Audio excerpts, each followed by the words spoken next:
couple of words before we actually start.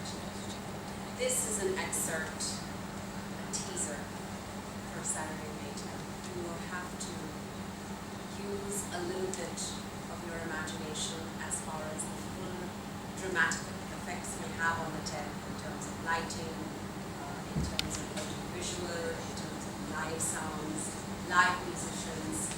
But with that said, the opportunity to present to the Godrej Culture Lab was paramount importance to each of us as artists, philosophically and also in terms of the wonderful marriage between the Culture Lab as far as using performance art as a means to drive social change, which is very close to the values and the mission that Nirupam drives. So Parmesh, I feel like I know from another life, the opportunity to partner with the Godrej Group is also something that's a very remarkable, special opportunity for us to be able to be a part of.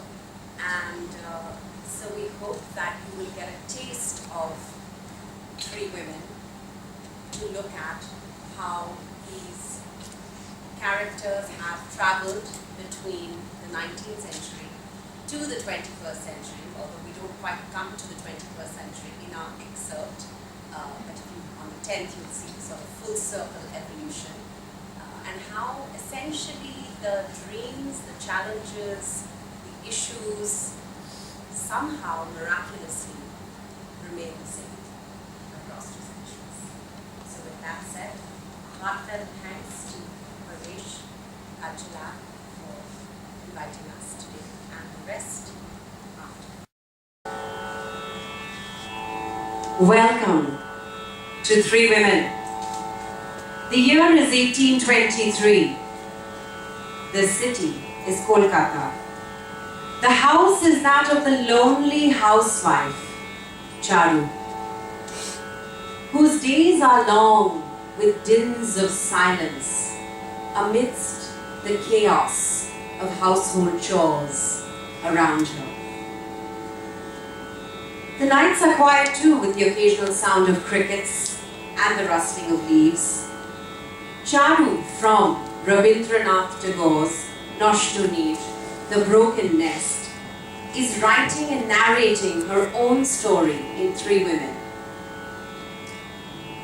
where she unexpectedly is joined by two other women, one also fictional, Bimala from Ghore Baire, The Home in the World, and Kadambari from Rabindranath's own life, who join her banter, and soon the three travel from 1823 to 2013. On this early eve, dusk has set in. During this time, known as Godhuli Logoli, Charu tells the tale of her life. She writes and narrates a story weaving in the lives of her husband, Bhupati, her brother-in-law, Amul, her cousin, Umapati, and his wife, Monda, in the inner chambers of this 19th century Kolkata mansion, separated by the Avarodh, the invisible curtain behind which women must remain. Their time is marked by one of furor for the freedom movement, where Bengal is struggling to make its mark against the British. Patriotic songs are sung, Sanskrit hymns are uttered. Verse is recited to bring inspiration, purpose, and clarity to the struggle at hand. Alongside with that, there is another very quiet movement happening. A movement behind closed doors, away from the street protests, where regrets are being reconciled, and hopes and dreams are being sought after, before it becomes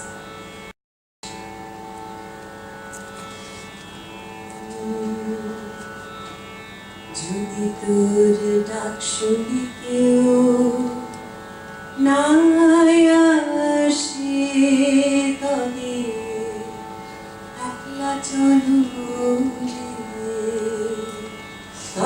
একলা চলো, একলা চলো, একলা চলো, একলা চলো রে তবে, একলা চলো, একলা চলো, একলা চলো, একলা চলো রে, যদি তোর ডাক শুনে কেউ না আসে তবে, একলা চলো রে। No one answers your call, turn and just face the wall. Don't be afraid to walk alone, walk alone. Leave you out in the cold, no light in the storm. Don't be afraid to walk alone, walk alone.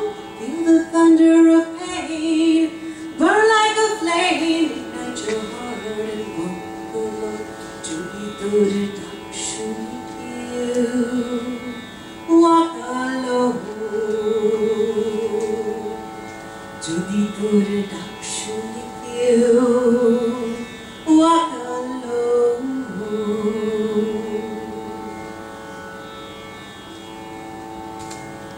I am the child bride Boma, who was brought into this house many years ago.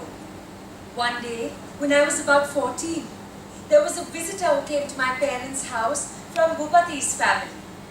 She was a large, fair-skinned woman with a round face and big fingers.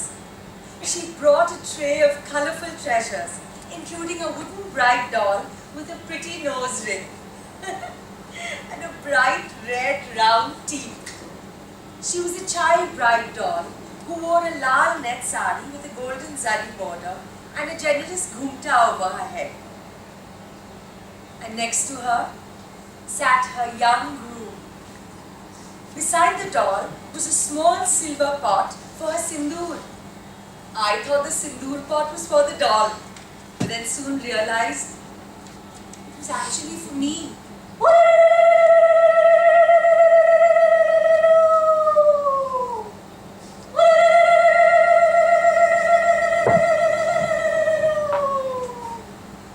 The next thing I knew is that I exchanged garlands with a young man with a beard who seemed to be quite a bit older than me.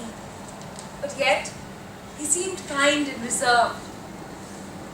I was leaving behind all that I knew in this world with my parents and sisters and cousins in my small hometown for this big city of Kolkata to become a bride in this opulent house, which I would soon realize was so ornamented and just so lonely.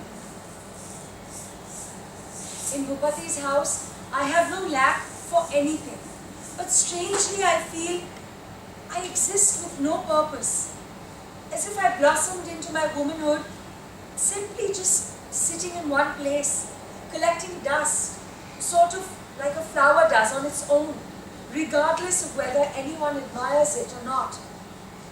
Sort of like how my own marriage happened, on its own. Most of my time in this house is idle and isolated.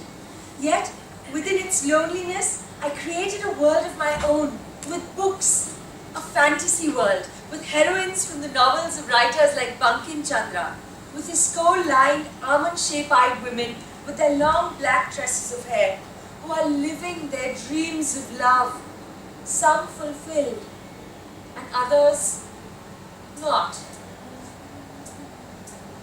Yet, strangely, I somehow felt at home within this fantasy world of longing and yearning, and the constant dull heartache of being in love. For all I wanted was to feel and touch the pain and make it my own, to just close my eyes and never wake up. But in reality, I was already in love, just with the wrong person. Wrong person, in love with who, Charlotte? Who is that? And who are you, child? Who are each one of us, really? Forget knowing others. How well do we even really know ourselves? Please tell me who you are. I am a voice you will not recognize. A voice of a distant past. I am Kadambari. Kadambari? The sister-in-law of the great Gobi Guru. How is this possible that you and I are having a conversation? How could you possibly know me, and exactly where have you come to me from? My God, this is all so completely bizarre. I mean, is this you, or are you really here? Are you a ghost, or are you a phantom? Oh, never mind all of that. Experience has its merits, dear Charu. Your story was written by Rabindranath Tagore based on my life, and sadly, its mishaps. Now, learn from my misfortune and direct yourself more wisely. Misfortune? What misfortune? Oh, yes, the opium overdose that led to your untimely end. Yet, weren't you the muse of Rabindranath Tagore? His most pronounced symbols of love and longing in his songs, his poetry, his paintings, and all his novels. They were all of you, even me. I am simply a creation of your own shadow. Yes, you are, Charu. But these creations all became my ghosts, long before I was even 30. But then I had no voice or words to show my appreciation for those close to him or to anyone else. As you rightly said, Charu, you are my shadow and I am your mirror. Your story is inspired by mine, so I urge you, create a different ending, whatever you wish for.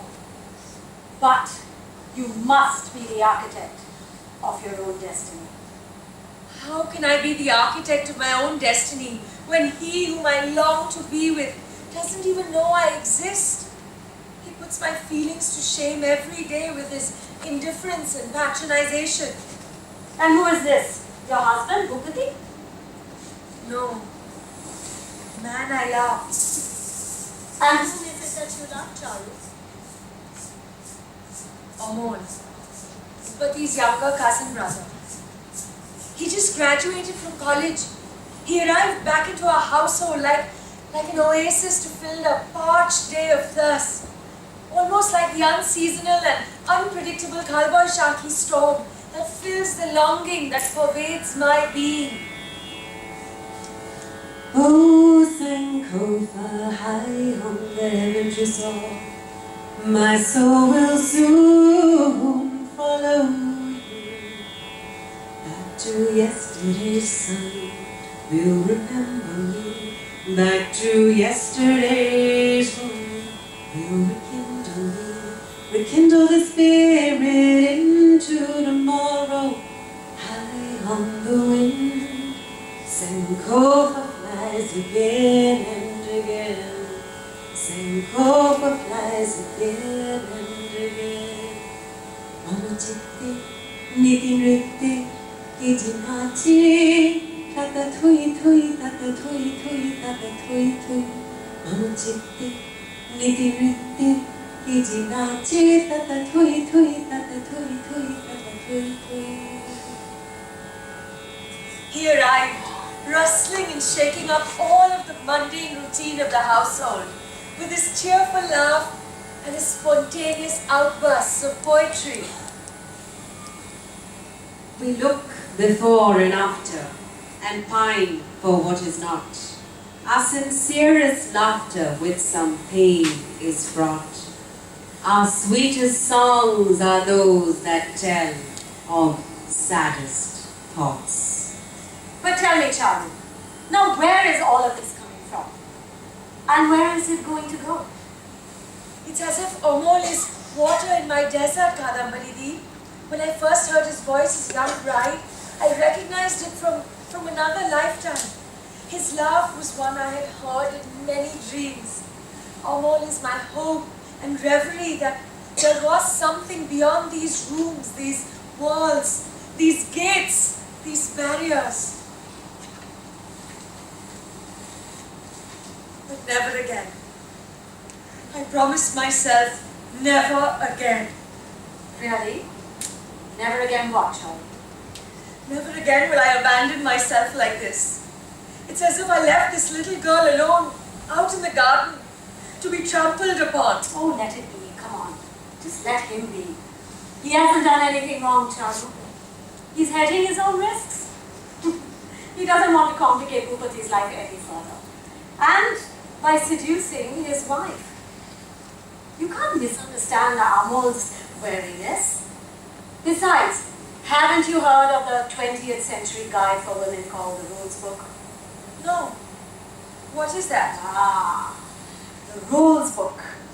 Well, now that is the 20th century guide inspired by women of sex and the city. To tackle this cat and mouse game between men and women. It is essentially a manual for women not to make complete fools of themselves. What do you mean? Well, actually, Charu, independent of Amol's self-imposed constraints in this situation, of not being able to jump into bed with you, you also can't wear all of your feelings for him on a sleeve. And seriously, letting him and the whole world know what they are. No, you need to get a grip of yourself. You need to play the game. Rule number 1. Do not seem like an eager beaver. Play it cool. But, Kadambaridi, I don't know how I can possibly play it cool. I'm consumed by him. I am officially obsessed. I dream of him every night, that we are embracing, holding each other. And then I dream during the day too with equal fervor. My heart starts thumping when I hear his footsteps down the corridor. I then bury my eyes into a book with my racing heart hoping that he will come looking for me. And when he doesn't, my heart drops. Child, you are not taking the advice I'm giving you from the mistakes that I and countless others from generations ahead have made. If you have a crush, keep it to yourself. You don't have to go announce it to Arnab Goswami or even the BBC. I mean, come on, keep it under check. No more, no less. Besides, where will all of this lead to, Charu? You're an educated woman of this era, married into an elite Bengali Bhadralok household. Now, are you prepared to run off with Amol and leave Bhupati and create a scandal that will result in endless whispers? No. Can you handle that shame? Remember, you are the beautiful Chottabhuma of this household. Yes, childless you may be, as I was, but your reign as queen is unfettered. There are no mothers-in-law, sisters-in-law to breathe down your neck and weigh you down. Furthermore, Amol is not remotely prepared to be a Hugh Grant and run off with you into the sunset.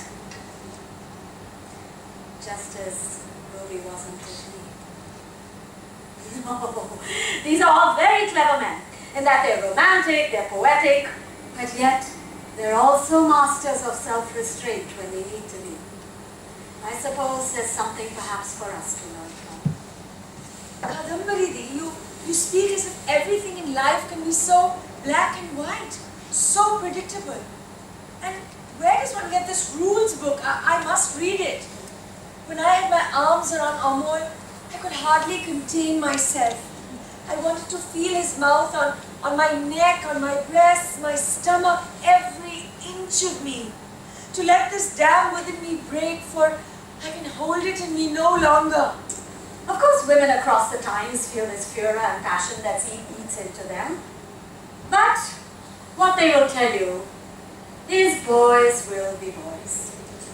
The minute things get a little inconvenient or dicey, or they have to step up to make difficult choices, yes, that is when they're out the door.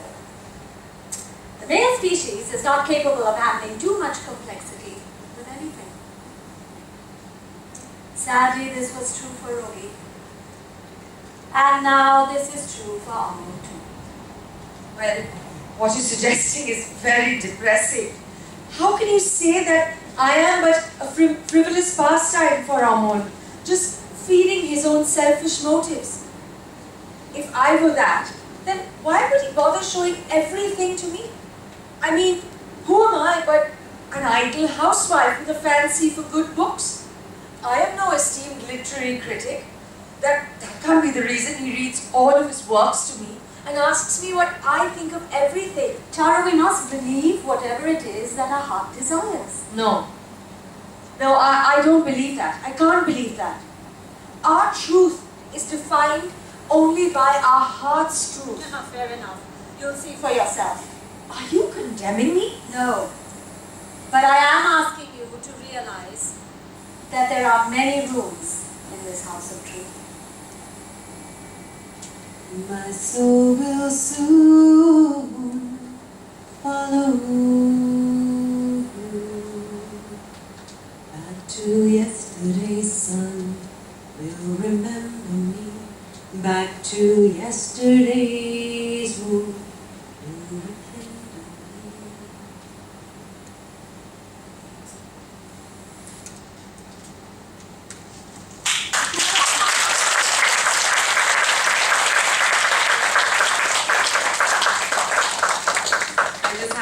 Before I compliment these amazing actresses, it was very difficult to figure out where to clip it. You know, there are a lot of sort of key pièces de résistance parts of the play that we really didn't want to give away. My actresses were very vehement about that.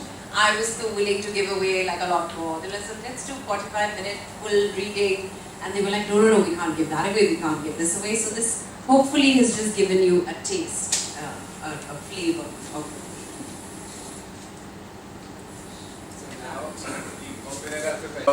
The way it goes is you ask questions, we have passes for everyone, or at least those who have interesting, intelligent questions.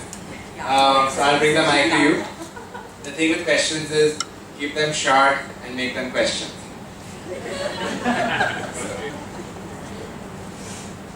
Thank you.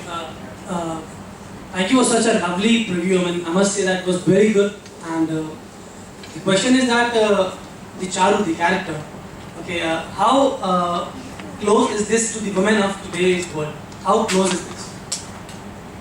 How close is what? The character.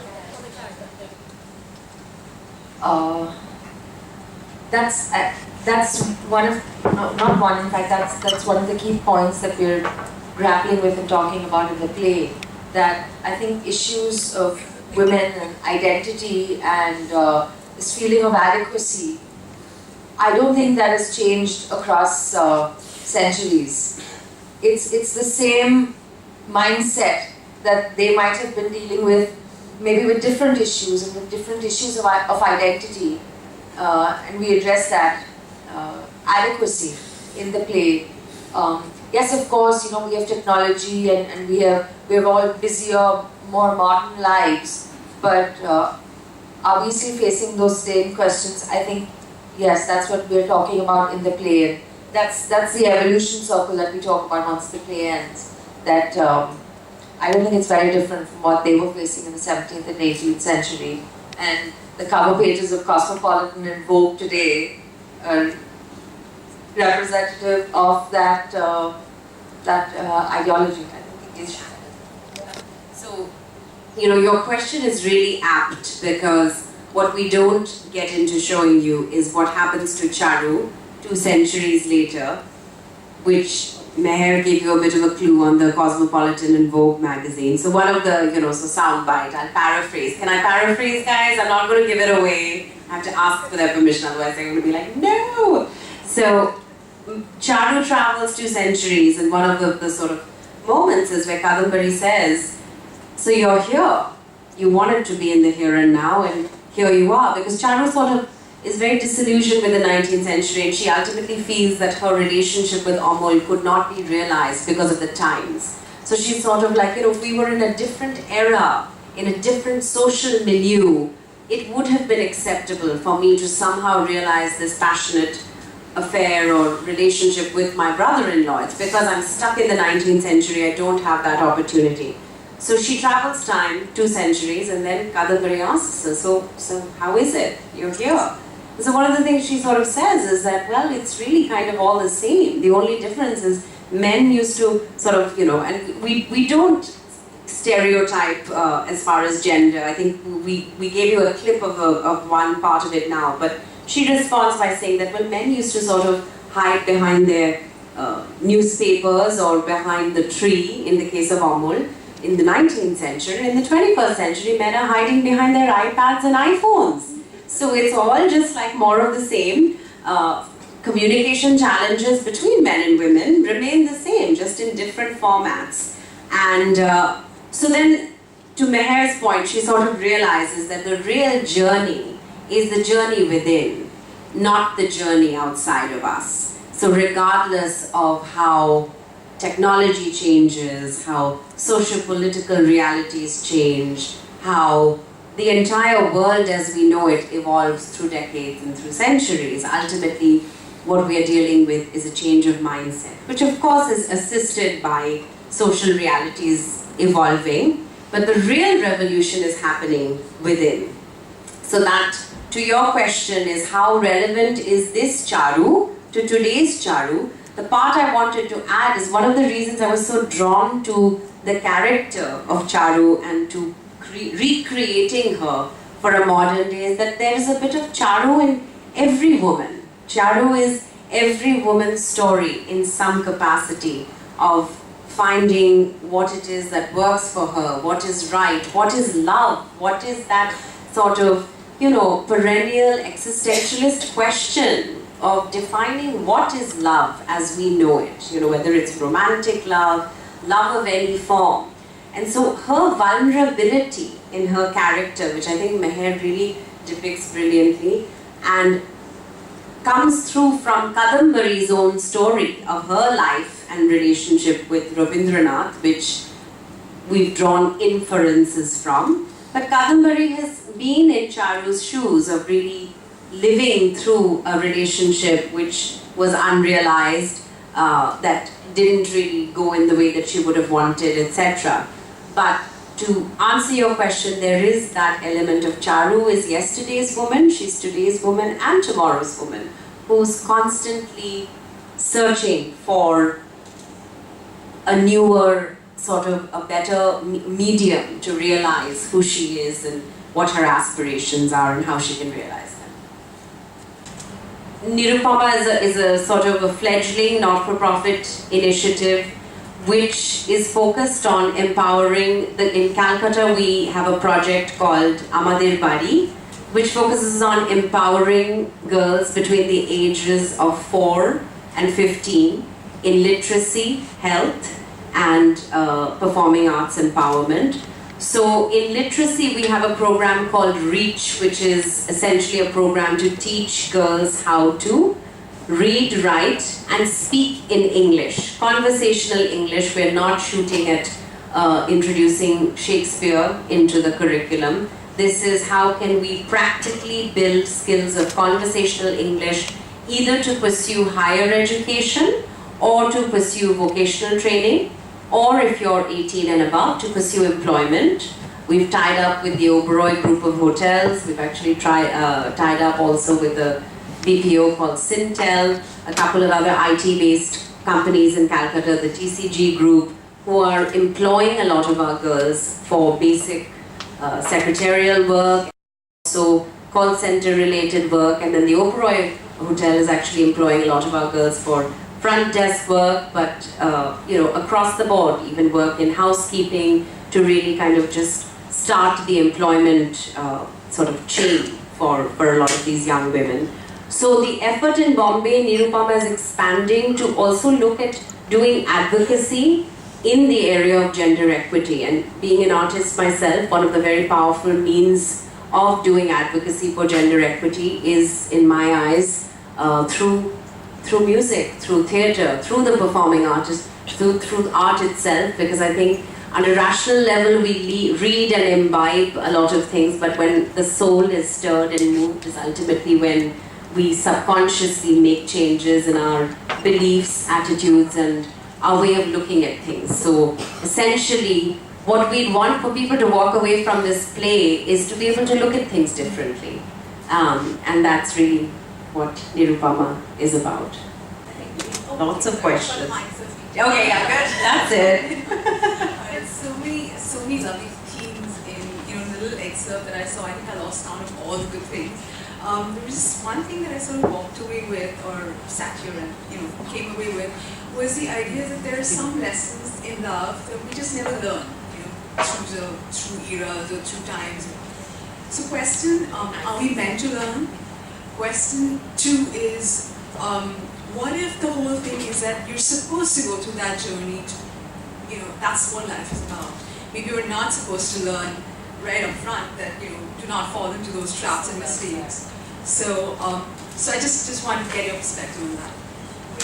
Great question, great question. Yeah. I think there's no simple answer to this, otherwise the question wouldn't have been asked in the first place. Yeah, there's no such thing. My grandmother used to tell me, you won't know until you try it. And I think there's no other way to describe it except you have to get involved, go crazy, get obsessed sometimes.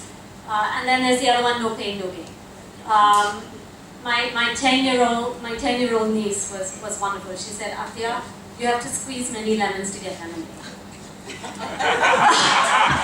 I don't know where that wisdom came from, but it was outstanding. So to answer your, huh?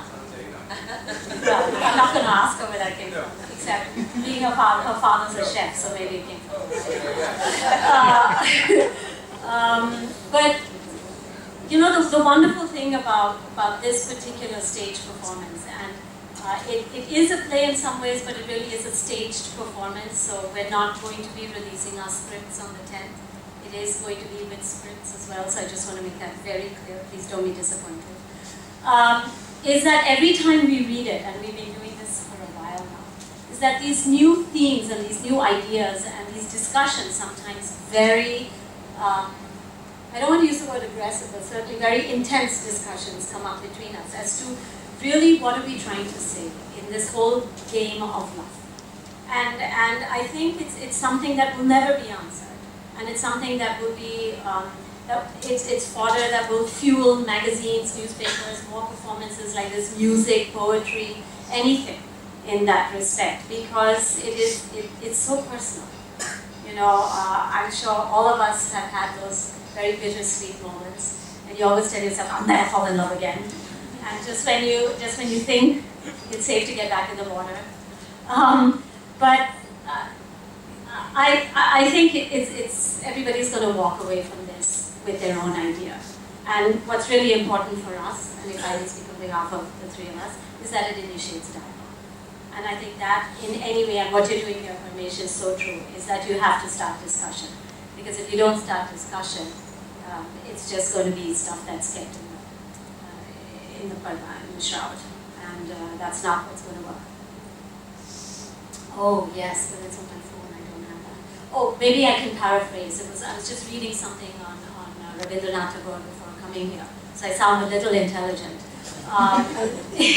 And he said that basically the human heart is liquid, and that it's waiting for various vessels to fill, and that very rarely does one come across a vessel that is a perfect fit for all of us. I mean, a very, very general, broad-stroked paraphrasing, but it was understood that Kadambari was Robi Thakur's perfect vessel. Yes. Wait, I'll decide. Stealing the questions, huh? Whoever has the mic, I'll come to you. I've seen your hands. Yeah, thank you so much for the wonderful afternoon. You gave me an opportunity to get away from work. Thank you so much. And you have a lovely voice, all three of you are wonderful. So actually prior to coming, I read a story by Rabindranath Tagore called The Two Sisters, where he talks about two sisters, Sharmila and Urmila, and the brother-in-law Sasanka. So he falls in love with the younger sister, and he's very open about it. So why time and again there are morality issues that are raised about, by women, for women, Whereas there are never any morality issues, I think, when they write Raised for Men, he was very open in showing his love for his younger sister, and his wife accepted. So his wife was liberal enough to accept. So why is a wife always worried that she falls for somebody else that the husband will not accept? So you've really asked, wow, every question here is so amazing and thought-provoking. The short story that you're talking about is one of his most daring short stories, where he actually is admitting this infidelity that takes place between this man and his sister-in-law.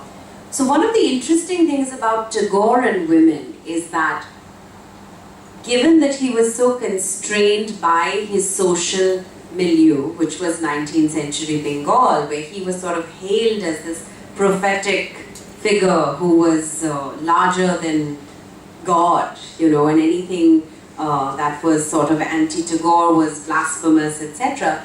He, at the time, had to walk a very fine line between suggesting these very bold, controversial relationships that were forbidden, extramarital or otherwise, and so treading the water between being true to his own literary vision and conceptualization, but at the same time not being completely rejected as a writer in that time.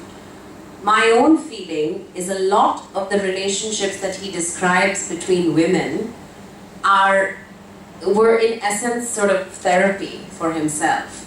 I think a lot of his challenges in his own relationships, his own conflicts, whether it was Kadambari, thereafter there was another, various complicated muses relationships that were very critical to his literary evolution, but again, obviously societally would not be accepted.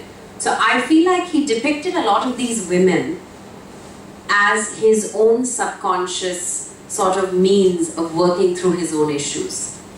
So in this particular story, as you rightly describe, him condoning the affair between this man and the sister-in-law was his way of sort of, sensitizing a very, very unilateral social construct to realizing that, look, love is love, and this can happen, and human beings are human, and there are no clear lines, and this is what it is, and two people can fall in love even though they're not supposed to, technically, right? And obviously, given his own relationship with Kadambari, the relationship with Kadambari for him was a pivotal relationship, and it was also a very traumatic relationship because she died, committed suicide because of him, and he was not, barely in his 20s. And he was sort of just in the beginning of his peak of his literary career, or starting to peak. And then the person who was his greatest source of inspiration just decides to completely pop off. So it was this great mentor, great love, certainly, but also this tremendous feeling of abandonment because he had no other close relationships. The Tagore household was a household where children, there were 12 kids, they were brought up by the household help. He had hardly any interaction with his father. Mother died soon after he was born. So Kadambari was a mother, a sister, potentially, possibly a lover. She was everything to him. There was nobody else who really was close to him. So after she died, he had a lot of guilt as well because he knew that he was the cause for her death. And a lot of the short stories that evolve sort of come as a function of that guilt and processing the feelings and the complexity of those relationships. But you very rightly point out that his astute understanding of women was in essence a part of him working through a lot of his own conflicts through his writing. To end her answer, there was a sentence I read somewhere that Tagore is the one-man answer to the question, do men understand women? So, this book of rules you talk about, where can we get it? That's a very brave question. You know, when I was living in the States in the 80s, it was the hugest craze that ever hit the bookshelves, and I suppose Flipkart or Amazon should be able to do that. Okay, on a serious note, I've been on both sides of the spectrum, being extremely vulnerable and at the same time being this cynic against men, for men, whatever. A lot of people in my friend circle are men, but you know, the kind of people I meet, both men and women, there is this divide between are these strong women, do they have a soft side at all, or are they, you know, you just stay away from them? No, she's like, keep your distance. And are these vulnerable women, do we have to take care of them? Are they helpless creatures? So there's this extreme divide that exists in reality. How do we break that? Say the last part again, I'm sorry. You're saying in terms of people stereotyping, right? Yes, absolutely. Stereotyping women. It's not just in plays and movies and books. It exists in reality. Yeah. And men just read women wrong and vice versa. So it's funny and sad at the same time. You know. You're right, it's like a tragic comedy almost, Yeah. isn't it? So I use a reference again to when I was living in the States. There's a college called Dartmouth College, and it says where men are men and women are men and sheep run scared. But, sorry. You know, I think there's a huge misconception that women have to be, especially in the workplace, and I'm changing the tenor of what you're asking a little bit. You don't have to be a man. A woman doesn't have to be a man in the workplace. I think she has all the strengths, all the qualities, all the skills to be the most amazing negotiator, leader, manager, whatever you want to call it, and doesn't have to prove that she has to be something that she's not. So in a very sort of microcosmic way to answer your question, I think just be who you are, and if the other person can't handle it, that's their problem. You know, seriously, I've been where you've been. I mean, like I said, growing up in many ways in the States, and I think Isheeta, you could probably add to that, is that it was so confusing for me. You know, did I have to be an aggressive woman? Did I have to be a strong person? And living in New York, it's almost forced upon you. That, you know, it's a city that if you don't show a certain level of what we call chutzpah, you know, cojones, whatever, that it eats you up alive. But I did learn the very hard way that it's great to be vulnerable. I think it's a huge strength. And it's not a sign of weakness at all. In fact, if you can actually go up to somebody and say, you know what, I don't know it, I need your help. Can you help me? Can I cry in front of you, whether it's a man or a woman? It shows a great sense of strength and a great sense of self, more importantly. That you're not scared to conform to any kind of societal norms or any kind of societal constructs. So all I can suggest to you is don't go either ends of the spectrum, try to find that sort of gray area that you feel comfortable with, and find people that are like-minded. I think Tiki, Avantika's really just sort of hit some really crucial points. And you know, you raise a very important point about this notion of femininity, masculinity, women asserting themselves, and when does it, you know, what is the sort of masculine identification of that? One of the very interesting things I found in the Indian corporate context is this notion of, I think to Avantika's point, I was born and raised in the US, so this notion of being vocal, being expressive, asserting yourself in not in an aggressive manner, but making your point is very much a part of the culture in the workforce in Mumbai. I was in management consulting. I actually ironically found that as a woman I had as much of a voice, if not more of a voice, in India, maybe because there are fewer of us doing certain things here. And there is that sort of the natural kind of because of the cultural context here, it's like when a woman speaks, all the men are kind of like, oh, quiet, that kind of phenomena.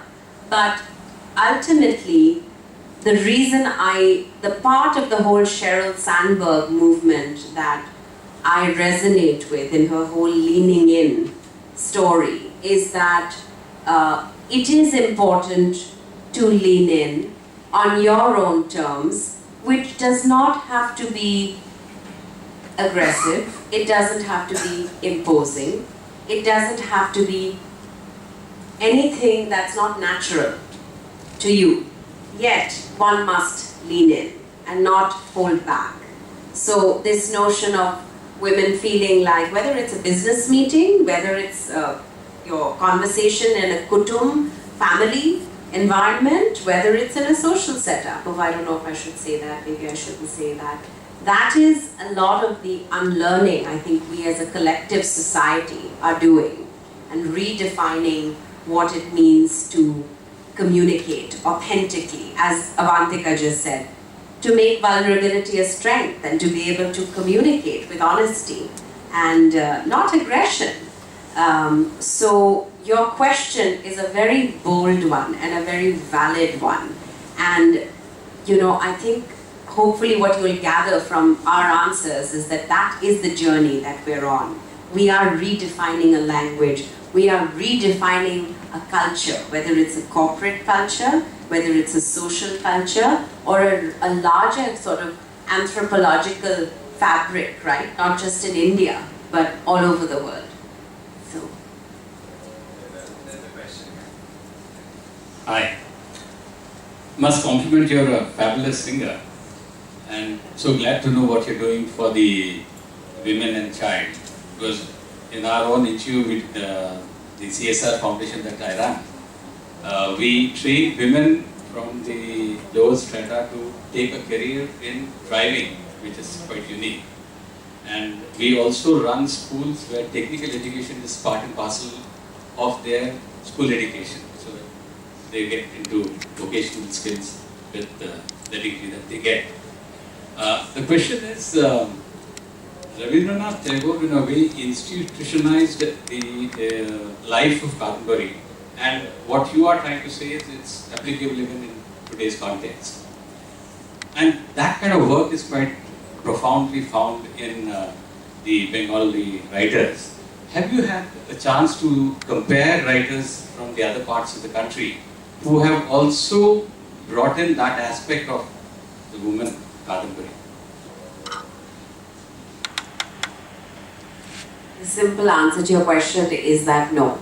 I really have not, and I would, that's a very important point that you raise, because I would be very curious to understand how this element of not just this complexity of a relationship which inspired a particular Nobel laureate or writer, but how that relationship then becomes relevant to our modern times and our Universal.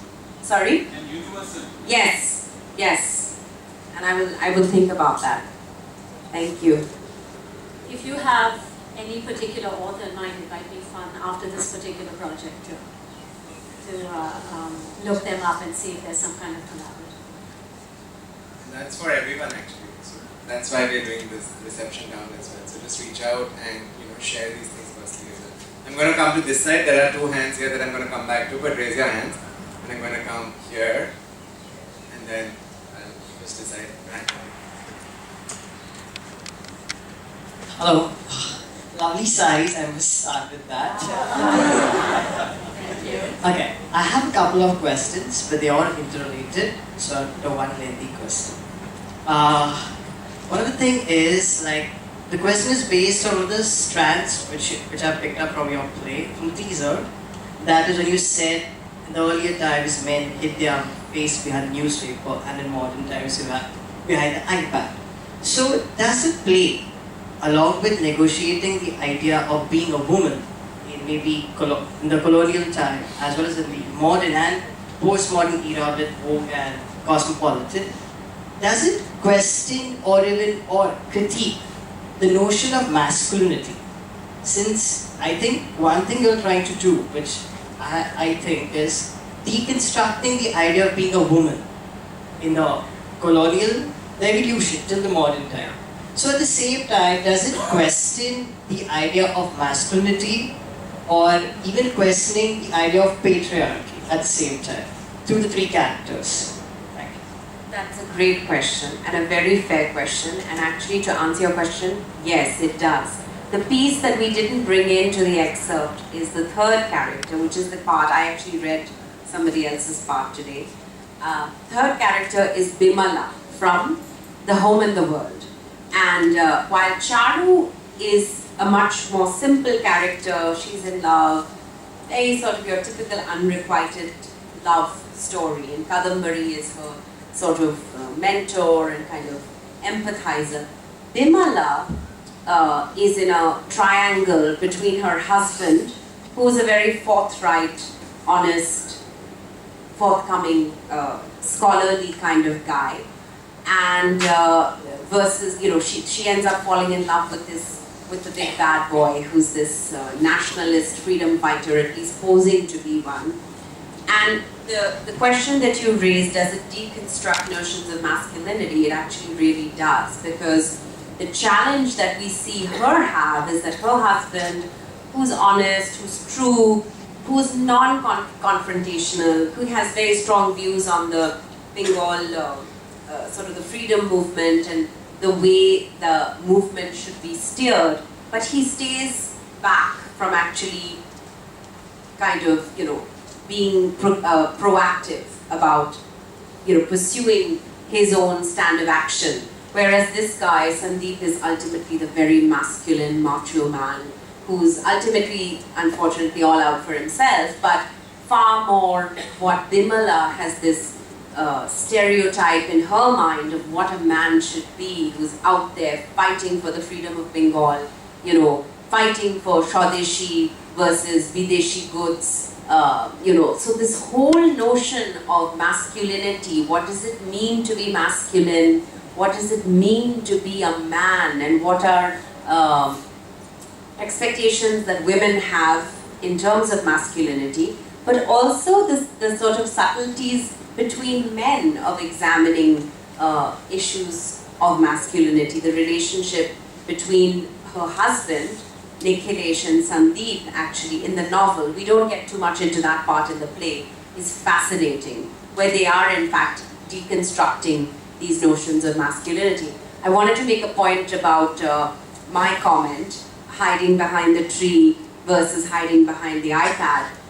One of the things that we have really tried to do in the play is to stay, you know, to stay away from just merely gender stereotyping of just men, where the part that we didn't present today is that Kadambari actually says to Charu later that, look, you're in love with Amol, good for you, find your own happiness, but what if your husband, Bhuputi, finds his happiness either with someone else or decides that, you know, he doesn't, this isn't his happiness either, right? If you deserve to be happy, which Charu feels she does, the devil's advocate argument is that he deserves to be happy too. He feels as unhappy as you are, or as unfulfilled, or whatever. But to answer your question, in the character Bimala and those two men, there is more of this notion of what is masculinity, how do we deconstruct notions of masculinity. Great question. First is a suggestion. For collaboration of other authors, you can definitely try Tendulkar in Marathi. Yeah, I thought of Tendulkar. I was waiting for somebody to say that. And now the question. How many of us are actually ready to accept changing men? We are still running after the alpha man. And I'm not just putting it in a gender thing, I am putting it in a sexuality term also. Even with the same-sex relationship, the whole concept of alpha men always play. So, what's your take on it? Take that first, Meher? Yeah. And I pick it up. Great question. Yeah, you're right. That is a great question. It's something that we need to look at and constantly examine, because just as the covers of all the women magazines are all these thin, size 0 women, it's if you see the male magazines or any of the health ones with the 6-pack abs and the guys with the, so that isn't that why is everything around Brad Pitt and Tom Cruise and that model of alpha male, right? I mean, it's definitely something that one needs to re-examine and to take a look at. It's not happening as much as it should. That's a fact. I mean, that's what I think. It definitely needs to be re-examined more. I mean, hesitate. No, it's like asking somebody, so, when you're getting involved with a person, and what is it that you look for? And they're like, oh, only the brains. No, I never look at the body. Wrong, right? Do you understand what I'm saying? So, there's a huge lie. We lie. We deceive ourselves. And until we're ready to actually individually, we can't sit here and answer for everybody. It's impossible to just whitewash some of these issues. I'm sorry. I think sometimes we tend to trivialize things. And I apologize on my behalf. No, that's what we're giving, but I'm saying it's very hard to answer for a lot of people. So for me, no, not really. Of course I'm giving my perspective, but what tends to happen sometimes anyway, the point is, I think yes, it's a question of, you ask a woman and finally it's a question of progeny and your legacy and all of that, and maybe they feel that alpha males are the ones that will provide the best opportunities to continue their family and so on and so forth. I don't know, but... So basically, you have asked a very important question, which is the same question that women are asking themselves, right? It ties into your question about how do women present themselves in terms of what is feminine, what is masculine, right? And what is considered assertive behavior, aggressive behavior, is that masculine behavior? This notion of leaning in, which is the Sheryl Sandberg movement in the US, does that culturally, business-wise make sense in the Indian context? I actually think, in my experience here, it absolutely is very applicable here. But to your point of the male sort of alpha male and the stereotyping of what men go through, it's the same conversation, right? It's ultimately men changing attitudes about men, right? In addition to women changing attitudes about men, and realizing that while women are dealing with issues of feeling stereotyped, men are also constantly dealing with similar issues of feeling like they have to be something, and if they're not that, then they're falling short, whether it's in same-sex relationships or in heterosexual relationships. So that is part of the journey of the work that we collectively need to do. So while the responsibility lies on women to move our own internal, external journeys forward, for men it's very similar, of being able to change your paradigm of considering what is defining, what is masculine, what is attractive, and therefore creating a dialogue with women as well to essentially broaden our perspectives and vice versa on gender definition. I mean, ultimately we would all want to aspire to be in a world where women can be feminine and masculine, and men can be feminine and masculine, because in the traditional senses as we describe them to be, right? Because that's human. We all have parts of our personality that are more aggressive and parts of our personality that are more timid or more vulnerable. So if we want to say the assertive parts of our personality are masculine and the timid, vulnerable parts of our personality are feminine, so each of us is both. So it's perhaps, to your point, collectively raising a consciousness to say that we are ultimately both of those, that's the yin and the yang between both, amongst all of us. So let's just be more comfortable with ourselves. If I can just actually come in there as well and say it's rather simplistic to talk about everyone talking about, because even if you look at, say, Bollywood or popular culture, each time there is a Salman who might be an alpha man, there's a Shah Rukh, and if you look at Shah Rukh's performances, his own personality, and it's not like only the alpha men are loved, it's people who show this fluidity, they're also loved, admired, accepted. A character that Shah Rukh played, say, Rab Ne Bana Di Jodi, for example, in which in the end, his non-alpha male side kind of wins ultimately. Of course, he has to go through this performance and say, do you want me this way? But ultimately, right, I mean, the journey that, say, an Anushka Sharma would go through to realize that, you know, the kind of man I want or the kind of husband I want is one who's true to himself. I mean, there's countless examples of that to say that it's just that it's very popular, so you might see more people, say, shirtless, muscular, ripping their clothes off, like Sonu and Salman in Dabang. But that is not the only narrative, and that's the point even in our own lives. If we think of, you know, strong alpha male figures that we have, surely we will think of the counter narratives, the people that have mattered who might be softer men. Whether it's fathers, whether it's grandfathers, whether it's whatever, and I think we need to, just like with this play, we need to acknowledge and celebrate those narratives as well, because otherwise we run the risk of, you know, essentializing beyond. But yeah. Which is the dichotomy that a lot of women have, right? Women. I mean, I have lots of friends who are single. I have friends who are married and divorced, and I have, you know, friends who've been married for a very long time, and we're all talking about the same dichotomy, about the same duality. That, of course, you know, you want a guy who would go out, you know, say have a great job, and you come home and, you know, you're all comfortable and luxurious. But then you want him to come home in the night and say, "How are you, darling? How was your day? Are you fine? Oh gosh, you're looking so terribly worried today. Tell me what happened to you. I will sit and hold your hand." You don't get that, right? But then you come home and the guy just says, "Hey, what's for dinner, man? Oh God, sabzi roti again, chalo." It's like that, right? So we want that guy. And then I want my husband to come home and ask me every day, "How was your day? Tell me." And if I ask him, he's like, "I just went to office and I came back." What? I said, "No, didn't anything happen?" Like, I had a couple of meetings and then I just came home, like, you know, start on, you put on the TV. And that's, so there's so much that we want from our guy and we expect. And I think at the end of the day, what I've realized after 14 years is that it's all about just changing your expectations. Or not having it.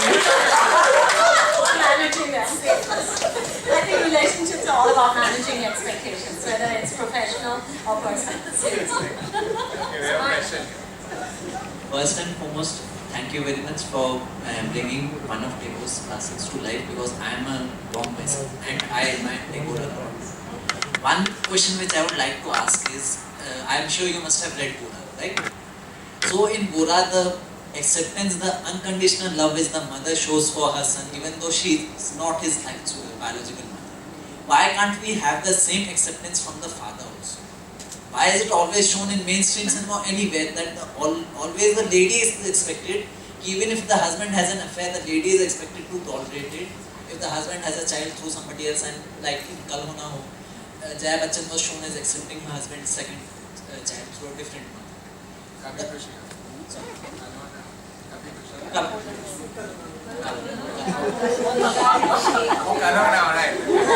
So why do we have this stereotype that the lady, just because she is a female, please don't take it otherwise. Why is it always expected, just because she is a lady, she has to accept it, while the male, he is free to do whatever he wants to do. And second thing I want to know, why if a lady is tender, then that's perfectly okay. But if a male is tender, if he shows compassion, if he is soft, if he shows his softer side, then why does society take it otherwise? Oh no, he's a pansy, he's this. Why is it taken otherwise? Why can't people accept that yes, even a male can be tender, even a male can have maternal feelings? Yeah, and this has been asked and we've tried to answer it. And unfortunately, you know, it's such entrenched behaviors that it's going to take dialogue and dialogue and dialogue and discussion to be able to generate some kind of an understanding, some kind of a parity between the male and female sex. The most surprising thing is, most of the time it's another woman who is doing the same thing with the woman. even though many times if the male is supporting, there will be the mother, there will be the mother, so somebody or the other will be there who will be. If this stops, our Salzburg serials will stop. Yeah, I mean, you're right. You're absolutely right. We're going to take 4 more questions, 2 more here and 2 more from that side. And then everything else we'll continue later. So He's saying. no, wait, ask later. Alright, just adding. Just addition. Masoom has the same storyline. At the end, I was watching it with my mother. The last scene was there, and my mother started scolding me again. Till date, I will say Masoom has wrong end. She should not have accepted that. She was not at all ready to accept. So don't get into that. They always accept. They don't. My mother did that. She should not. It is the man who does all these things. Okay, we'll continue later. This is a whole nother debate. Whole nother debate. You know, So- there's snacks waiting down, so make your questions brief. We're going to take like 5 more. My name is Anand, and curious who made Avantika stand there in the corner. How was it decided? But I'm curious, the question is about the girl you described, Charu, 200 years ago, now 20 years ago. She is still the bourgeois Calcutta woman, or the bourgeois Bombay girl. But if you step out of Bombay, cross the Sion Mahim border, go to Vikhroli, go to Bastar, or go to any non-mainstream, I wouldn't say all non-mainstream India, maybe these issues do not arise, maybe they have explored them already. It's just that it's not been put on paper, or it's not been discussed. Have you had any such conversations? I'm sorry, what was the question in that? Have you had conversations or readings or designed plays around women who are not in this classic big city? Yeah. So you raise a very good point, which is this play is about your very urban, educated, as you said, bourgeois group of women. So the issues are very different in terms of these are not women who have to worry about making a living. These are not women who have to worry about going to work. I mean, so that's actually me being trivializing. In Charu and Bimala's context, in that era, women didn't really go out of the house, period, much less work for a living. But just in terms of the, but they were very, highly educated women for their milieu and able to access opportunities in a sense. Each of them had an English tutor that came home, taught them English, taught them how to wear Western clothes, taught them how to speak parts, French and whatnot, which was very rare in that time. So they had exposure to Western life, Western culture in a way that a lot of Bengali women would not. But to your point, these are elite women, right? So their issues, challenges, which is why I have kind of described the discourse around the challenges of urban women today. Because to your point, the issues, if we were to just embark outside of this space, right, and venture into other parts of the city, would be a very different set of issues and a very different dialogue altogether. So we are really dealing with a very niche segment of urban women who are highly educated and have sort of, been a part of a certain ethos of exposure, access to education, access to the opportunities to learn. So in that sense, that is the segment that this play certainly deals with. But to your point, I've struggled with that myself, frankly, having written and whatever, directing this play. I think the piece that is universal in what I would like for people to walk away with from this play is that dreams are dreams, right? Whether it's Charu's dream, whether it's Kadambari's dream, whether it's, dreams of a woman from a far less economically advantageous circumstance, the notion of aspiring, of working towards something that you aspire, of making your dreams aspirations that you can work towards, I think that is independent of socio-economic class. And obviously the means to get there are very, very different, and the struggles are very different, and the realities of implementing that are all very different. But the humanist aspect of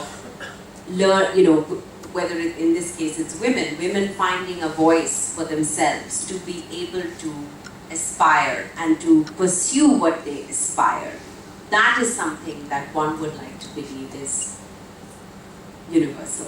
But on the sexuality side? Sorry? On the sexuality part of it? Not on the sexuality part so much. That might have been explored by other authors or other sub-societies. I don't know what the proper word for that is. Okay, no. So what I was referring to is more this notion of Charu defining in the latter part her, one of the things that happens is Kadambari says, why don't you become a writer?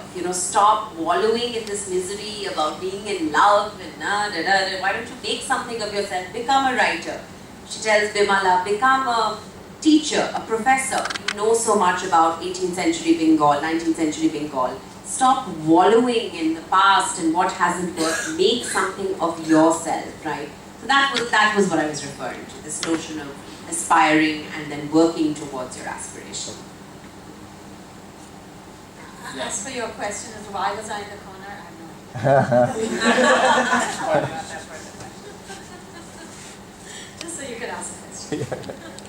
I'd like to compliment you on your singing, which is beautiful, both in Bangla as well as English. And being a connoisseur of music, I just wanted to ask you, for more of a production point of view, that how are you, because Rabindranath Tagore is known for his excellent prose, his poetry, as well as his music. So we want to know in your play how you're juxtaposing the whole thing, how you're bringing the elements and the theatrical aspect also, because this is more of a reading. So I just like to know more about that for the production, because there are a lot of people who would like to know, who get more inspired to see your production.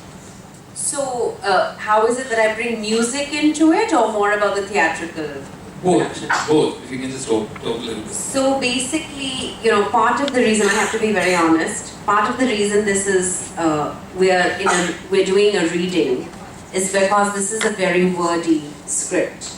And one of the things that these two actresses have been paramount in pushing me and helping me and really making me re-examine what I originally thought and wrote was to, in essence, figure out ways of streamlining, cutting out dialogue, etc.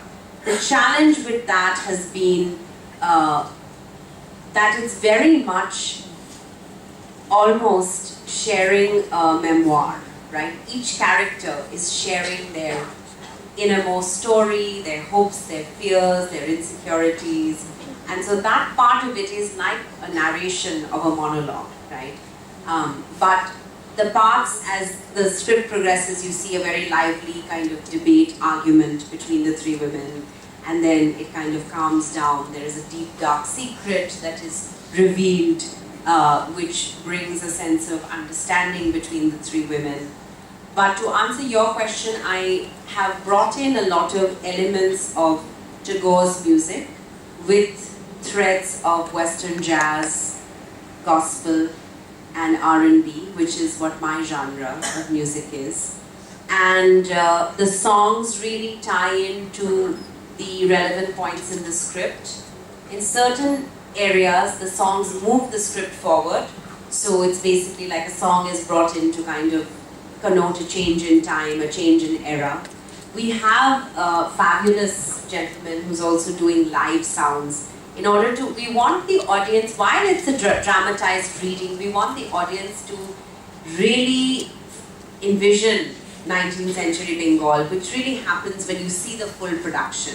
So we have somebody doing live sounds. I was trying to just cover today with a little egg shaker. But the gentleman who will be actually performing with us is far more, he is really a genius in terms of what he can do with the sounds of dal, chawal, to create thunderstorms and rain and wind and rustling.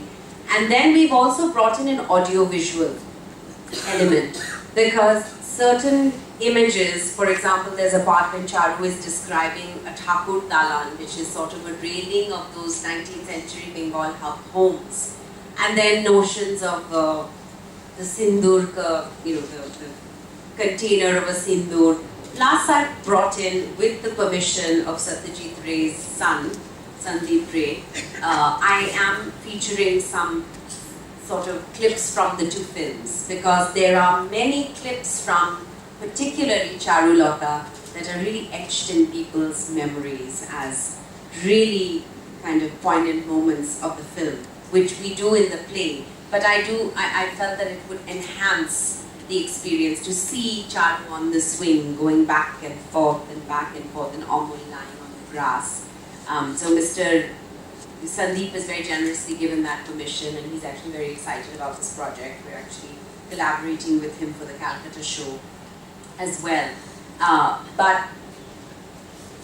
So, it's in terms of the May 10th production, what we have a lot more of is it's a multimedia show, essentially. So I think what you're getting today is just sort of more of the reading, but on the 10th, the music come, the visual effects come, the overall sound design sort of assumes a life of its own. We have a very, very... We're running late, so I want to know more on all those questions. Last point I have to add. Very talented, brilliant violinist who is playing throughout the show on the 10th. Her name is Sunita Bhuyan. Collaborated with her for the Kalaguda Festival last year. So as soon as she starts playing, it will completely transports the play to a different place altogether, and you can really sort of feel that you're there, sitting in that house, really in the dins of silence amidst the chaos. So the ambiance really comes through with the multiple elements. Many of you will be there. Now I'm gonna, did you ask? Yeah. And remember, after these two, this and that, we will ask all our remaining questions downstairs so that we can get more passes from them over lovely semi-Bengali streets. Yes. Mine is more a question to Nirupama through the window of the three women we just seen. Time and again over the years, we've heard about women's organizations doing wonderful things for women and stirring them up, opening up their minds, taking them through the internal journeys and giving them aspirations and hopes. But finally, they come back. In the 18th century, they came back to the man behind the newspaper, and in today's time, behind the iPad, just to use the cliche. So I was just wondering, is this the suggestion in organizations like Nirupama, while they have a chapter called Empowering Women, can they have another chapter called Enlightening Men?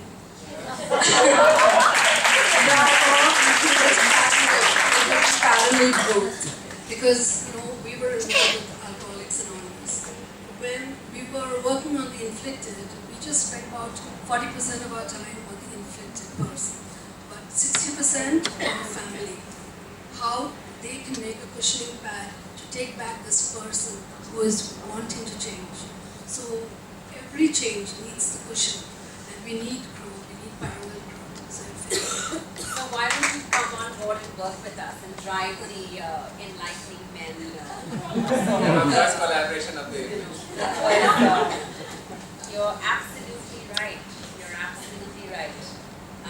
That's such an apt question / more of a comment, a very thoughtful comment. Yeah, we are in the process of defining and getting our DNA right for how we want to run the Mumbai chapter. We're in very much a research phase. Columbia University is actually collaborating with us to define our mission statement and sort of driving Nirupama forward with us, particularly on the gender equity front. You're absolutely correct. How do we thoughtfully engage, involve men to really be a part of a very collective, positive journey, right?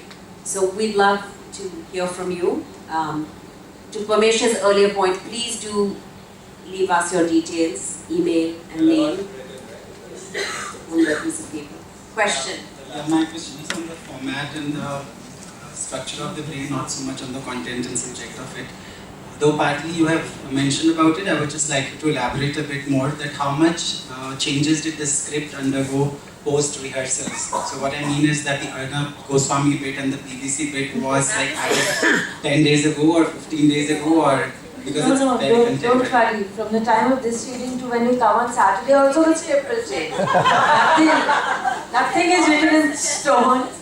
We are constantly with every rehearsal evolving and changing and trying to make it more crisper.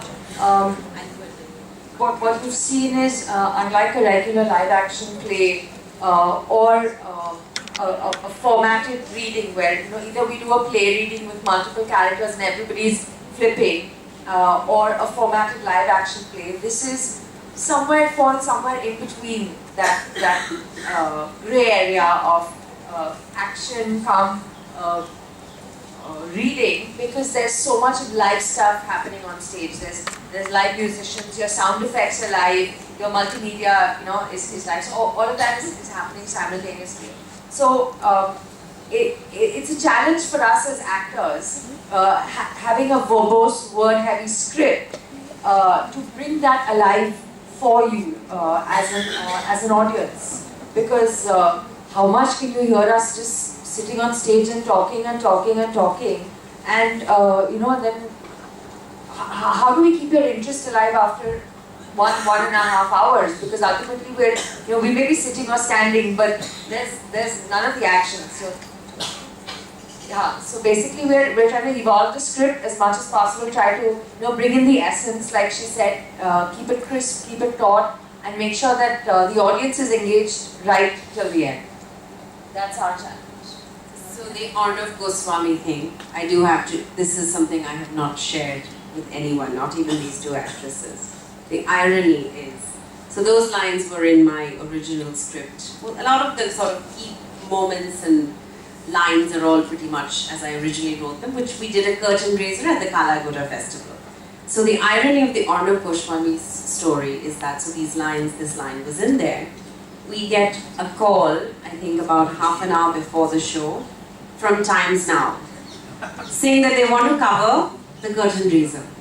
And I'm thinking about that line and I'm like, okay, they want to cover it, oh, he won't watch it, it's fine, I'm sure he won't watch it, So lo and behold, Times Now came and did a story, covered I think our play and one other small thing. Unfortunate for me, Arnab had done a story on my Kalagoda show last year, so I guess he must have had my number. He did see, they took a couple of clips, including the Arnab Goswami line. So he did see it and wrote me a text, said, I'm glad your audience at Kalagoda had a great laugh at my expense. And said, I'm glad that I run currency in entertainment and in play and musical settings as well. So one must commend him for his good sense of humor on that. But yeah, no, these guys actually, to the point of the script, etc., we've had a healthy banter going forward because, they are pushing me to sort of adapt certain pieces. I push back on them and say, I have been to so many incredibly powerful performances, particularly in New York City, where all you have on a Broadway stage is 2 or 3 women sitting in a chair, and it is the performance that stirs you to no end, and the story of what you're sharing is so compelling. And I actually think both of my actresses really, really do that brilliantly. You'll see that really come alive on the 10th with all the other elements in place. Is that the last question? That's the last question. Okay, so to end with a line from the play, it's what the women are asking is not whether we are good enough or adequate enough for the world, it's whether the world is good enough for us. So that's from the play. So Parmesh wants me to sing a last song for you guys. I will comply in part, but part of it will be that you all will have to comply with me, which is that I will sing you a few lines and then you will join me in singing with me. And the way we are going to do this, true to the spirit of gender, is divide up the men and the women. So I'm going to ask the men to sing with me first and then the women to sing with me second. Then Avantika and Meher will decide who has, in fact, out of our yin and yang, who has more powerfully delivered the 2 lines or the 3 lines. So the song that I'm going to be presenting a thread from is from my last album, Damaru, which is essentially a Tagore fusion song that I have composed. The meaning of the lines are essentially connoting the Damaru is a hand drum with a 2-headed hand drum, like the yin and the yang, beating to the beat of the universe, which resonates that of the beat of my heart. I feel your rhythm, I feel your rhythm.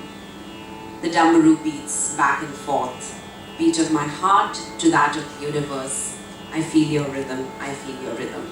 So this was a Tagore song in Bengali, which I had translated into Hindi by a brilliant linguist who's done all the Tagore translations around the country, Jalaj Bhaduri. So the Hindi has been translated by her, and then the English composition is mine. So listen carefully, because you're going to be singing along with me shortly. Permission to.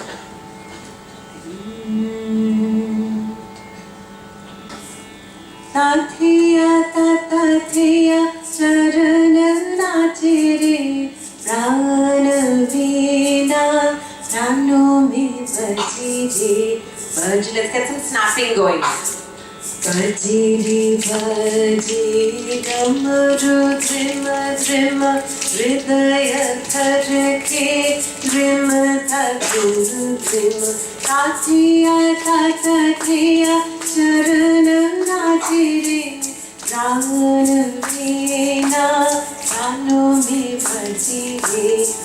I see your face just looking at me out of place. I feel your rhythm, I feel your rhythm. Can you just do to me? Why can't I walk away? I feel your rhythm, I feel your rhythm. Bajiri baji, damaru drima drima. I feel your rhythm, I feel your rhythm.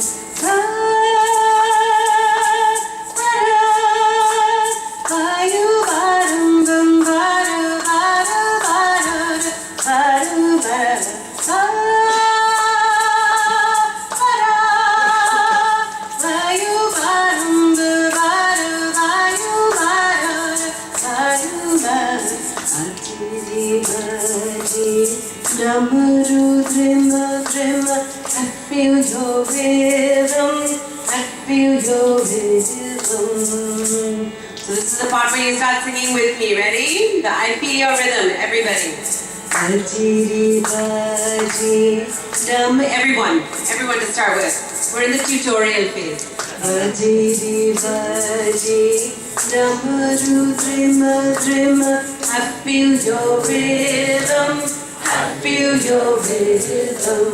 Tathiya tathiya charana nachire prana veena prano me bajire. Bajiri baji damaru drima drima, I feel your rhythm, I feel your rhythm. I feel your rhythm, I feel your rhythm. Culture Lab has rhythm, Culture Hub has rhythm. Okay, now we're splitting up. So let's hear the men. The ladies say the men first. All right, are we ready? Gentlemen, don't disappoint. Let's break those gender stereotypes. This is actually thought into action. Thought leadership happening through Avantika, Akerker right now. Okay, so here we go. Bajiri baji damaru drima drima, I feel your rhythm, I feel your rhythm. Tathiya tathiya charana nachire, I feel your rhythm, I feel your rhythm. That was weak. We'll give you another chance. Try again. Bajiri bajiri damaru drima drima. I feel your rhythm. I feel your rhythm. Tathiya tathiya charana nachiri. I feel your rhythm. I feel your rhythm. Not bad. Park the data. Moving on. The women. Ready? Here we go. Bajiri baji, damaru drima drima. I feel your rhythm. I feel your rhythm. Tathiya tathiya charana nachiri. I feel your rhythm. I feel your rhythm. Okay, in all fairness, ladies, another chance for you. But ladies, you can do better. Come on, hype up. Ready? 1, 2, 3, 4. Bajiri baji, damaru drima drima. I feel your rhythm. I feel your rhythm. Tathiya tathiya charana nachiri. I feel your rhythm. I feel your rhythm. Bajiri baji, damaru drima drima. I feel your rhythm. I feel your rhythm. And the judges say.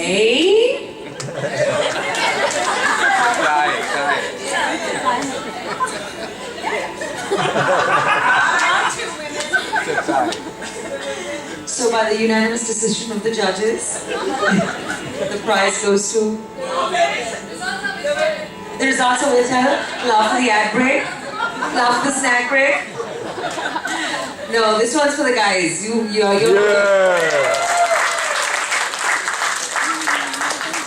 One last time, gentlemen, congratulations. Everybody in the room, because we are one source, one universe, one Damaru, regardless of whether we are men or women. We are ultimately coming from that same source of the Damaru. So let's all sing together. Ready? Bajiri baji, damaru drima drima. I feel your rhythm. I feel your rhythm. Tathiya tathiya charana nachiri. I feel your rhythm. I feel your rhythm. Walk along by, see your face, just looking at me out of place.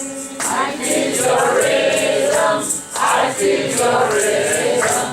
Can you just do to me? Why can't I walk away? I feel your rhythm. I feel your rhythm. Bajiri baji, damaru drima drima. I feel your rhythm. I feel your rhythm. Mumbai has rhythm. Mumbai has rhythm. The Culture Lab has rhythm. The Culture Lab has rhythm. I feel your rhythm. I feel your rhythm.